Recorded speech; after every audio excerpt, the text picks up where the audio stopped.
各位好，这里是新疆电视台新闻演播室，欢迎收看正在直播的新疆新闻。Watch this! What a great choice of music to depict the supposed doom and gloom of Xinjiang in front of our eyes.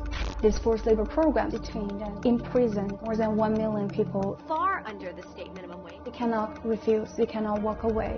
It is one of the latest hatch jobs to serve as evidence that a British university report uses in an attempt to show forced labor exists in Xinjiang. Why is it that a news report about the government labor transfer program becomes evidence of forced labor? That's the point. The report and the collective West are redefining the definition of forced labor to suit political ends.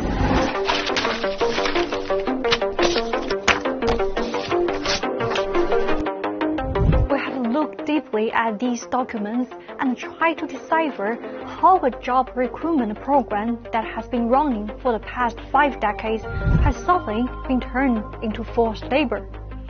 The series of reports produced by the Helena Kennedy Center of Sheffield Hallam University have been widely cited by the US media and the government as a basis for sanctions on Xinjiang. Here is a timeline of the reports. But before we dive into the reports, we'd like to spend a few minutes on the people behind.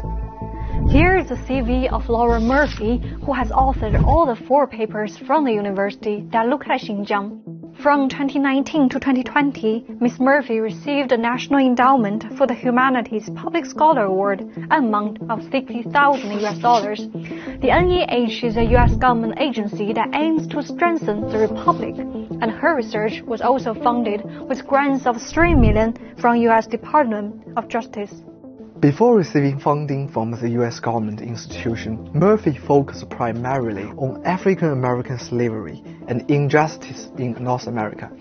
Then she suddenly shifted her academic focus to Xinjiang after she began receiving US government fundings.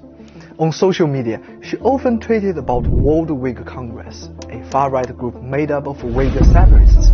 Connect with terrorist groups like ETIM and funded by the US regime change organization, the NED. The author's connection with terrorist groups is even clearer if we cast our eye to Nairola Ilima, the other major author of the reports. In a piece she wrote for New Yorker, she admitted that her cousin, Maila Yakov, was arrested because of terrorist connections. And she has appeared at the notorious Kangaroo Court, the Uyghur Tribunal. According to her LinkedIn profile, Nairola's first and only work was at the Helena Kennedy Center after she obtained a bachelor degree in retail management in 2020. Why would an undergraduate in management without any significant published work be offered a very senior writing position at the center? The Helena Kennedy Center itself is also an interesting case to have a look at. The patron of the center, Helena Kennedy, is a known xenophobe. She founded the extremist political blog, the Inter-Parliamentary Alliance on China, and has been personally sanctioned by China. Let's go to the documents.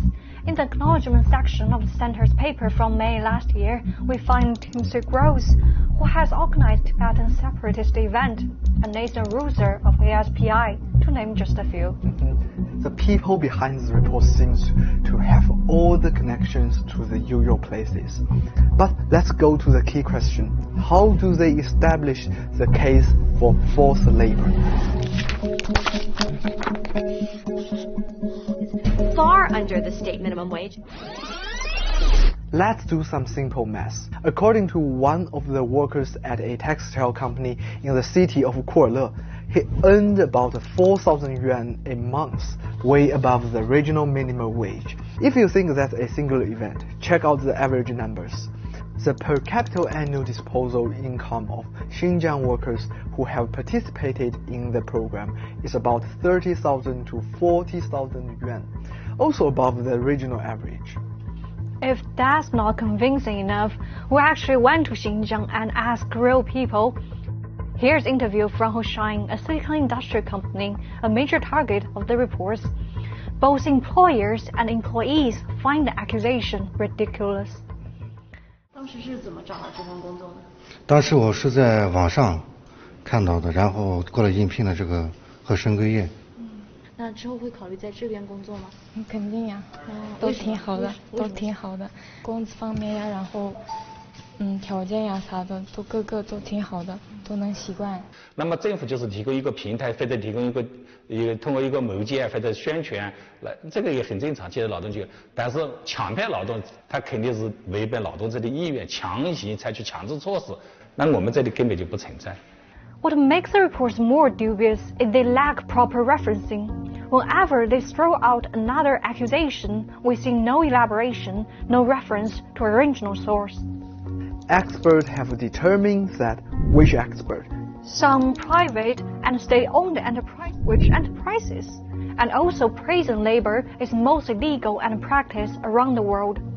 A widely circulated government-issued document. What document? And in places, we see citations that already have been proven fake, and citations from ASPI publications which have been debunked time over time. When they do provide evidence, we see Chinese media reports being deliberately misinterpreted. Check out this piece of evidence from a Xinhua report. The person in the article talks about how happy she is to work an industrial job, how her salary increased to 4,000 yuan. And Murphy and Naroa report said it showed the Uyghur girl was unwilling to accept the transfer.